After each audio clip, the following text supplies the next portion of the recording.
오늘은 마르다와 마리아 얘기를 나누려 합니다. 사실 이건 유명하고 또 오래된 이슈이기도 하지만 우리가 한 번쯤 짚어 넘어가는 게 좋을 것 같습니다. 오늘 본문을 보면 마르다가 예수님과 제자들을 집으로 초대합니다. 마리아는 예수님의 발치에 앉아서 말씀을 듣고 있고 마르다는 식사를 준비하고 있었습니다. 그런데 많은 사람들의 식사를 혼자 준비하는 게 벅찼던 것 같습니다. 일은 많은데 혼자서 분주하게 왔다 갔다 하는 게 약간 짜증이 났는지도 모르겠습니다. 그래서 마르다가 예수님께 말하죠. 주님, 내 동생이 나 혼자 이르게 두는 것을 아무렇지 않게 생각하십니까? 가서 거들어 주라고 내 동생에게 말씀해 주십시오. 어쩌면 마리아가 눈치껏 먼저 일어나서 언니를 도왔으면 좋았을지 모르겠습니다. 그런데 예수님의 대답이 의외였어요.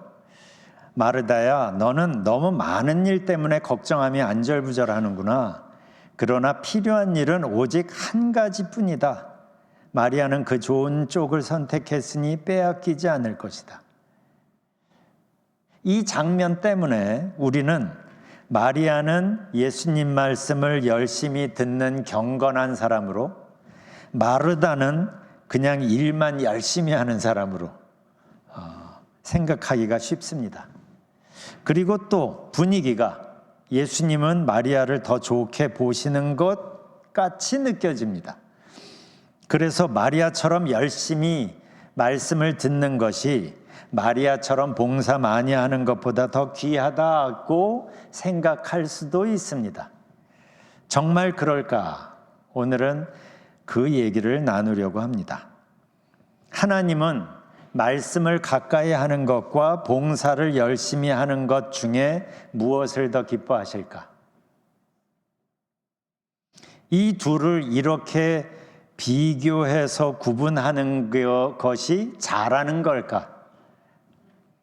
결론부터 말하면 이 둘을 이렇게 구분하는 것은 바람직하지도 않고 성경적이지도 않다는 겁니다.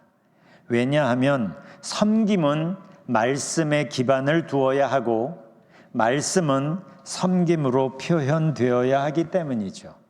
이것은 둘을 갈라놓고 뭐가 더 중요하냐고 결정할 만한 것이 아니라는 거죠. 예를 들면 누구를 도와주거나 대접하는 건 성경이 구약부터 신약까지 계속 지속적으로 강조하는 부분이에요. 그래서 도와주고 섬기는 건 귀한 일입니다. 성경이 강조하는. 왜냐하면 그것은 하나님에 대한 사랑을 근거로 한 이웃 사랑의 표현이기 때문에 하나님께서 아주 기뻐하십니다. 본문을 보면 마르다가 예수님과 제자들을 자기 집으로 모십니다. 이건 아주 귀한 섬김인 거죠. 그들을 위하여 음식을 준비하면서 마르다는 하나님을 섬기는 마음으로, 하나님을 대접하는 마음으로 준비를 했을 겁니다. 그렇다면 그녀가 음식을 준비하는 그 시간은 아주 귀하고 영적으로도 의미 충만한 시간일 수밖에 없습니다. 40절을 보면 마르다가 음식을 준비하고 있는데 여기에 개역 개정 성경으로 보면 준비라는 표현이 나오고 그 부분을 새 번역으로는 접대라고 번역을 하고 있는데 이 단어의 그리스 원어는 디아코니아입니다. 봉사라는 뜻입니다. 디아코니아. 여기에서 디칸, 집사라는 단어가 나왔습니다. 집사는 초대교회가 만든 첫 번째 직책이고 그래서 우리가 아는 7 집사를 보면 그 교회에서 가장 믿음이 좋고 신뢰할 만한 사람으로 집사를 세웠습니다. 무슨 뜻이죠? 섬김 혹은 봉사는 하나님의 사랑에 근거한 귀하고 거룩한 사역으로 초대교회는 여겼던 것입니다. 그래서 예수님도 말씀하셨지요. 인자는 섬김을 받으러 온 게 아니라 섬기러 왔다. 예수님도 당신의 사역을 섬김이라는 표현으로 요약을 하고 있어요. 무슨 말입니까? 섬김이 말씀보다 덜 중요한 게 전혀 아니라는 거죠. 그렇다면 마르다의 섬김은 무엇이 문제였나요? 섬기는 과정에서 마음의 분주함이 문제였던 거죠. 40절을 다시 보면 마르다는 준비하는 일이 많아 마음이 분주한지라. 준비하는 일이 많아 마음이 분주한지라. 그래서 예수님도 이 부분을 말씀하시는 거예요. 마르다야, 내가 많은 일로 염려하고 걱정하는구나. 마르다는 예수님께 최선을 다해서 가장 좋은 것을 대접하고 싶었을 겁니다. 그러다 보니까 준비할 것들도 많아지면서 스트레스를 받은 것 같아요. 우리도 그런 적이 종종 있죠. 맡겨진 일을 정말 잘 해내고 싶은데 일들이 착착 진행되지 않을 때, 모두가 중요하기 때문에 뭐 하나 포기하고 싶지는 않은데 손이 부족할 때, 그때 우리는 마음이 분주해질 수 있죠. 그때 예수님께서 이런 말씀을 하십니다. 마르다야, 네가 많은 일로 염려하고 걱정하는구나. 그러면서 그러나 꼭 필요한 것은 한 가지뿐이다.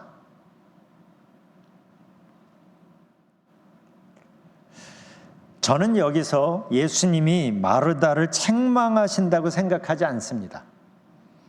예수님은 마르다가 얼마나 예수님께 최선을 다해 좋은 것으로 섬기고 싶어 하는지 그 마음을 아셨을 것이고, 그래서 이미 기쁘게 받으셨을 겁니다. 분명히. 그런데 지금 마르다의 지금 상황을 한번 살펴보십시오.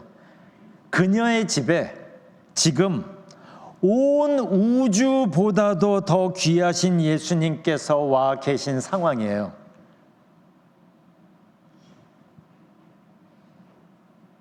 예수님을 가까이에서 만날 수 있는, 더 깊은 속 얘기를 나눌 수 있는, 더 친밀한 교제를 나눌 수 있는 절호의 기회입니다. 그런데 그 귀한 기회를 마르다는 부엌에서 음식 준비하느라고 바빠서, 그런데 자기 생각대로 잘 안 돼서 스트레스를 받아가며 그 귀한 시간을 지금 보내고 있는 거예요. 예수님은 그게 안타까우셨던 것 같아요. 마르다의 마음은 이미 알고, 그런데 이 기회를 그냥 버리는 것 같은.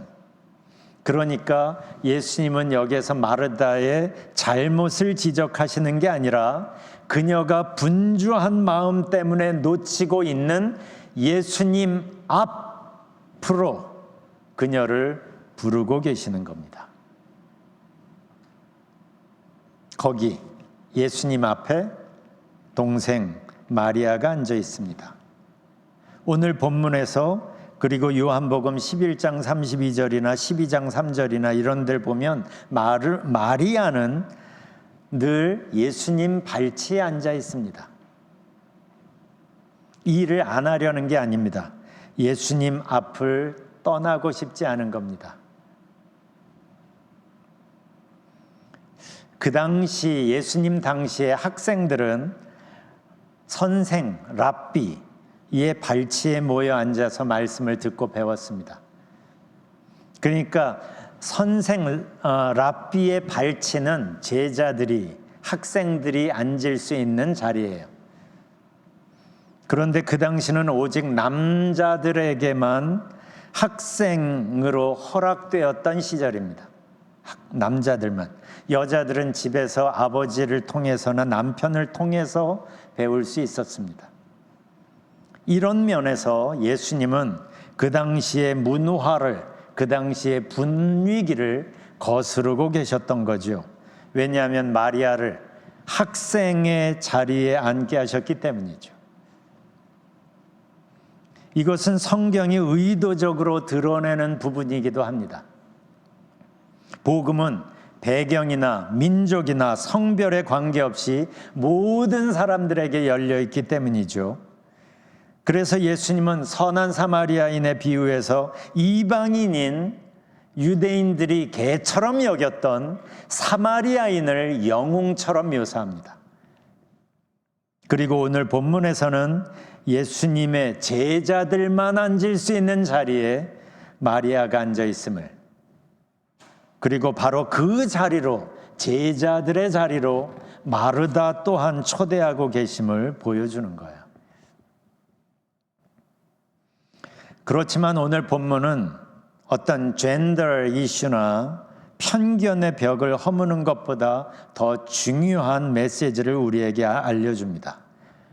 그건 예수님께서 42절에서 말씀하신 것, 우리가 놓치지 말아야 할 그 한 가지, 가장 중요한 게 한 가지 있어 라고 말씀하신 예수님의 그 말씀, 그 한 가지에 집중하는 겁니다.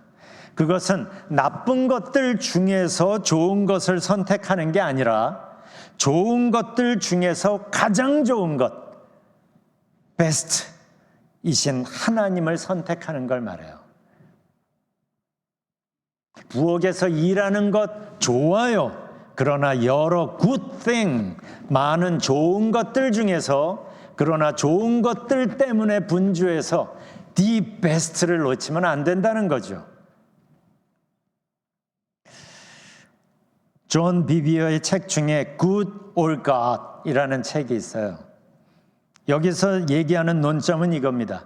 우리는 좋은 일들로 우리의 시간을 채우는데 너무 집중하다가 혹시 하나님을 놓치는 경우가 있지는 않는지, 좋은 일 이거저거 하느라고 너무 바빠서 하나님과 함께하는 시간이 부족하지는 않는지. 그래서 good or God이에요. 우리는 흔히 나쁜 것들 중에서 좋은 것을 선택하는데 힘쓰는데, 언제부턴가 우리는 좋은 것들 때문에 the best인 하나님을 놓치는 경우가 없는지 묻고 있는 거예요. 기도의 사람으로 유명한 E.M. 바운즈는 이렇게 말합니다. One of Satan's wildest tricks is to destroy the best by the good. 사탄의 가장 교활한 술책 중에 하나는 좋은 것으로 가장 좋은 것을 파괴하는 것이다. 사탄이 우리에게 나쁜 것들만 제시할 거라는 편견을 버리십시오. 사탄은 우리에게 좋은 것을 제시할 수도 있어요. 그 좋은 것에 시간을 다 써서 the best를 놓치게 할 수만 있다면. 사탄의 관심은 우리를 나쁘게 만드는 게 아니라 하나님께 집중 못하게, 우리의 마음을 분주하게 만드는 것이기 때문에 그렇습니다. 우리가 하나님께 집중하지 못하면 그 결과는 뻔하기 때문에 사탄은 우리를 의도적으로 나쁘게 하려고 애쓰는 게 아니라 하나님께 가까이 가는 그 길목만 차단하고 우리의 마음을 분주하게 하는데, 악한 것들로 유혹할 때도 있지만 때로는 좋은 것들로 우리의 마음을 분주하게 할 수도 있다는 걸 E.M. 바운즈는 말하는 겁니다. 우리는 살면서 매 순간순간마다 크고 작은 것들을 선택하며 살아갑니다. 인생은 선택의 연속이죠. 그런데 생각해 보세요. 혹시 나는 마르다처럼 여러 일들로, 여러 좋은 일들 하느라고 마음이 분주하지는 않나? 그래서 걱정이 앞설 때는 없나? 그래서 예수님이 우리에게 제안하시는 거죠. 가장 좋은 것을 놓치지 않기 위해서, 나중에 후회하지 않기 위해서 나와 함께 생각하고 나와 함께 결정하지 않을래? 이게 우리가 예수님과 동행해야 되는 어쩌면 가장 중요한 이유일지도 몰라요. 오늘 본문의 사건을 통해서 마르다는 많은 생각을 한 것 같아요. 여러 좋은 일, good thing들 때문에 분주해서 the best를 놓치면 안 된다는 것을 배운 것 같아요. 무엇보다 예수님께 집중하는 게 중요하다는 걸 배운 것 같아요. 왜냐하면 요한복음 11장을 보면 대부분의 제자들조차 예수님의 정체성을 아직 제대로 알지 못했던 그때, 아직 예수님이 예루살렘 입성하기 전에 어쩌면 길에서 제자들 사이에 누가 더 크냐 논쟁하고 있을 그 무렵에 마르다는 예수님께 이렇게 말합니다. 주님은 세상에 오실 그리스도이시며, 그리스도가 메시아라는 거 아시죠? 세상에 오실 그리스도이시며 하나님의 아들이심을 내가 믿습니다. 이렇게 마르다가 예수님께 말합니다. 무슨 뜻이에요? 이제 마르다는 그냥 일만 열심히 하는, 일만 잘하는 사람이 더 이상 아니었던 거예요. 그녀는 예수님의 말씀에 귀 기울였고 믿었고, 그래서 예수님이 누구신지 분명히 알게 되었던 거죠. 제가 전에 섬기던 교회에 하나님을 위해서라면 항상 뭐든지 열심히 하시는 분이 계셨어요. 그분만 끼면 무슨 일이든지 잘 되었어요. 얼마나 귀해요, 그런 분이. 그런데 그분은 가만히 앉아서 성경 읽고 묵상하는 걸 굉장히 힘들어 하셨어요. 그래서 큐티보다 봉사에 더 힘을 많이 쓰셨죠. 저는 그분을 보면서 그래, 사람들마다 신앙의 색깔이 다른 거겠지. 이런 사람도 필요하고 이런 사람도 필요하지 하고 생각을 했어요. 그런데 어느 날 그분이 뇌졸중으로 쓰러지셨어요. 한동안 누워 계셨고 말조차 못하고 시간이 회복되는, 나중에 회복이 어느 정도 되셨지만 시간이 많이 걸렸습니다. 많이 회복이 되신 후에 그분이 저에게 이런 말을 했어요. 꼼짝없이 병상에 누워 있을 때가 나에게는 큰 축복의 시간이었습니다. 옆에서 보기엔 안타깝기만 했던 그 시간이 자기에게는 큰 복의 시간이었다고 말합니다. 그러면서 자기와 함께 계시는 하나님을 새삼스럽게 알게 됐다고 말합니다. 그리고 하나님께 집중한다는 것, 그리고 큐티가 무엇인지를 새롭게 배우게 되었다고 말합니다. 저는 하나님께서 그분을 일부러 쓰러뜨리셨다고 생각하지 않습니다. 그렇지만 하나님은 그분의 약한 상태를 선하게 사용하셔서 하나님을 더욱 깊이 만날 수 있도록, 그래서 그분의 섬김이 더 의미 있어지도록 하셨다고 생각이 들어요. 그래서 그분이 하나님을 더 깊이 알고 말씀이 그의 마음속에 들어가니까 봉사가 더 즐거워졌고 더 기뻐졌던 거죠. 우리는 어떤가 한번 생각해 볼 필요가 있습니다. 우리도 혹시 주님을 위해 뭔가 좋은 일들을 이거저거 하느라고 너무 바빠서 하나님께 충분히 집중하지 못하는 것은 아닌지, 좋은 일들 하는 게 나쁠 리가 없습니다. 다만 좋은 일 하느라고 분주해서 the best를 놓친다면, 최선을 놓친다면 얼마나 안타까운 일이에요.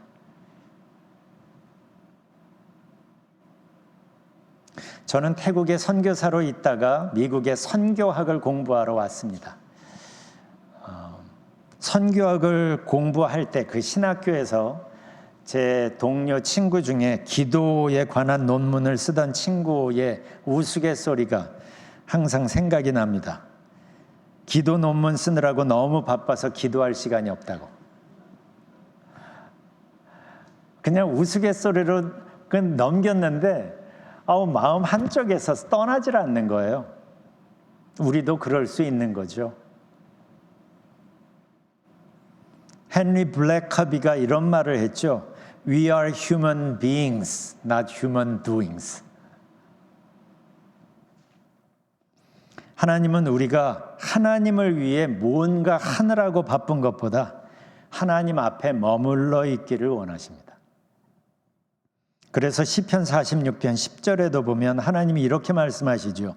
너희는 가만히 있어 내가 하나님 됨을 알지어다. Be still and know that I am God.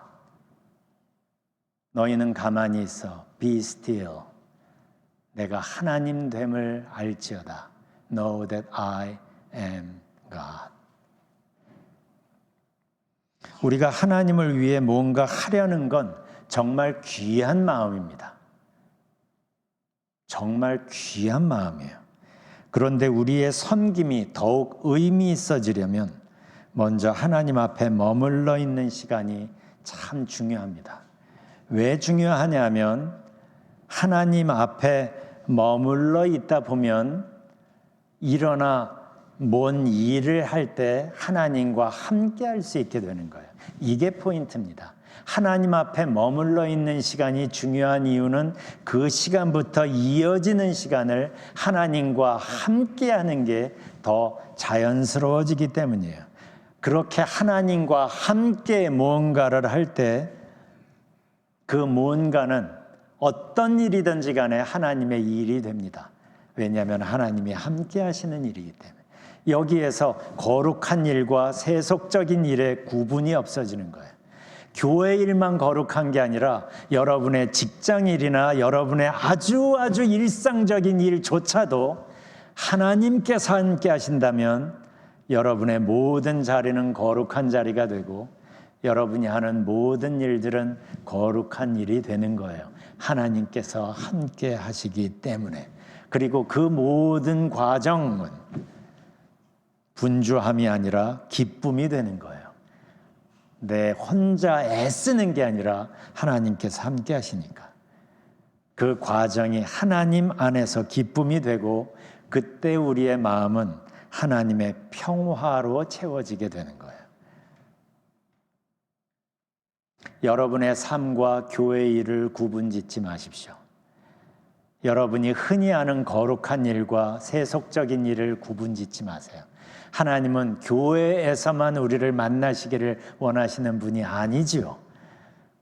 여러분 한 사람 한 사람과 함께 여러분의 삶의 자리로 들어가 여러분의 일을 하나님은 함께 하시고 싶어 하시는 거예요. 하나님은 성경 이야기나 거룩한 일에만 엑스퍼트가 아니라 이 모든 세상을 창조하신 분이시기에 여러분의 전문직에서도 하나님은 엑스퍼트로 여러분의 동역자가 되실 수 있고 되시기를 원하시고 그럴 때 그 모든 삶의 순간순간이 하나님 때문에 만들어지는 기쁨과 평화로 점철될 수 있는 겁니다. 우리가 지금 하나님 앞에 있습니다. 이 시간에 하나님 앞에 잠시 머물러 있다가 이 교회 문을 열고 여러분의 삶의 자리로 갈 때 하나님과 동행하십시오. 이 시간 잠시 하나님 앞에서 시간을 가져보겠습니다.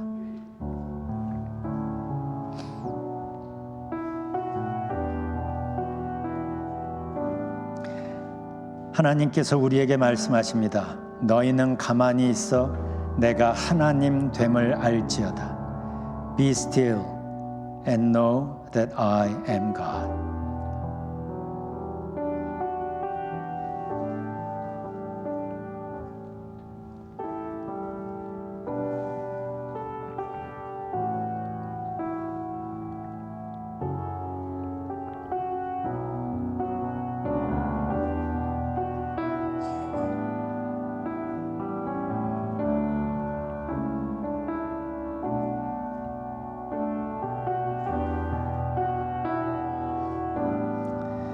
이 시간에 잠시 더 하나님 앞에 머물러 있는데 이 시간엔 특별히 어떤 기도를 하려고 애쓰지도 말고 그냥 마음을 열고 나를 뼛속까지 다 아시는 하나님, 나의 과거를 다 아시는 하나님, 그런데도 우리를 너무너무 좋아라 하시며 사랑하시는 그 하나님 앞에 그냥 머물러 있어 보세요.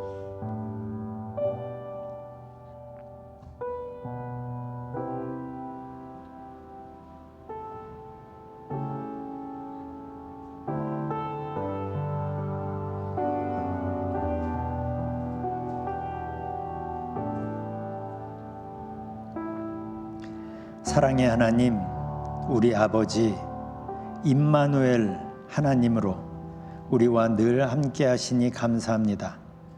매일매일 하루를 시작할 때 하나님께 집중하면서 하나님과 동행할 수 있도록 인도해 주세요. 우리 마음을 밝혀주셔서 주님의 사랑을 더욱 깊이 맛보게 하시고 매 순간 주님과 함께 생각하고 함께 결정하는 새로운 방식의 삶을 살아가게, 익혀가게 도와주세요. 그래서 우리의 일상이 주님께 기쁨이 되게 해주세요. 예수님 이름으로 기도합니다. 아멘.